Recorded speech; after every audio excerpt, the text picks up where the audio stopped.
வந்து குசும்பு பண்ணி நல்ல சீலையத்தான் புடிச்சிழுத்தா.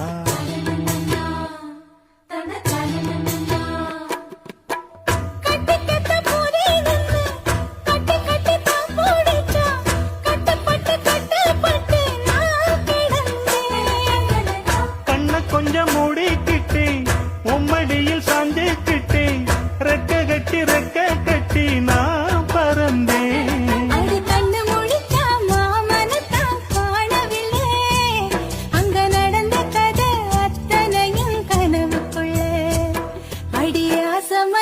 வாங்கி தந்த மல்லியப்பு அது தானாக